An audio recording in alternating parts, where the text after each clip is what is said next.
Om Sai Ram. Welcome to Sai Baba the Living God and His Divine Blessings channel. बाबा की कृपा से आप लोगों को एक अपना एक्सपीरियंस शेयर कर रही हूँ और एक और एक्सपीरियंस है जो मैं आज नहीं कल करूँगी शेयर। मेजर एक्सपीरियंस है वो। तो आज जो मैं आपके साथ शेयर कर रही हूँ वो मेरे पारायण से जुड़ा हुआ एक्सपीरियंस है। तो क्या हुआ कि जो हमारा ग्रुप प्रेयर है उसमें मुझे 2 चैप्टर्स मिले थे, थर्सडे को पारायण करना था और मैं सोची कि चलो ठीक है मैं कर लूँगी। जनरली मैं जो पारायण करती हूँ वो मैं सुबह उठ के करती हूँ, थर्सडे के दिन हो या कोई भी दिन हो।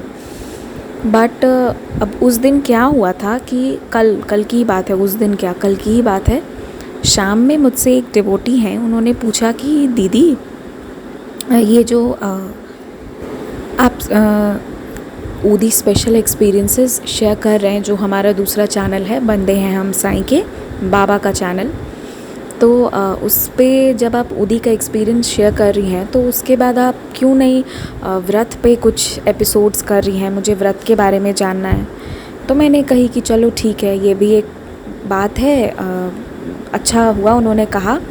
सभी लोग अपनी अपनी फ़ीडबैक देते हैं कि दीदी ये कीजिए वो कीजिए, तो मैं उसके हिसाब से करती हूँ। बट अब ये था कि बाबा मैं व्रत में क्या बोलूँ आप मुझे बताइएगा।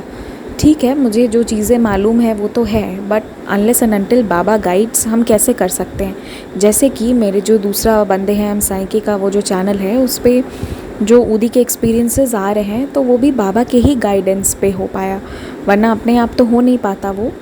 और वैसे ही ये था कि अब बाबा मैं कैसे करूँ, ये मुझे लग रहा था कि बाबा अब व्रत पे कह रहे हैं ये लोग, तो मैं कहाँ से स्टार्ट करूँ, क्या बोलूँ, क्या रेफरेंस दूँ।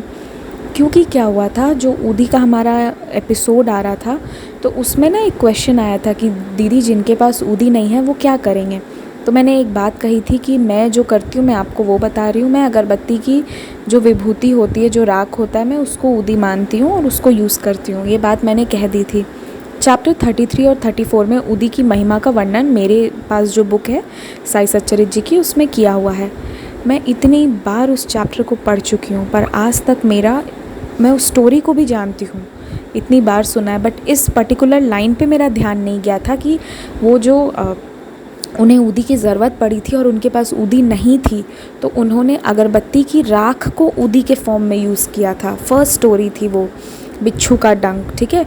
तो मैं ये बात स्किप कर जाती थी कि जो अगरबत्ती की राख थी उसको एज ऊदी उन्होंने यूज़ किया था, ये बात मैं हमेशा स्किप कर जाती थी।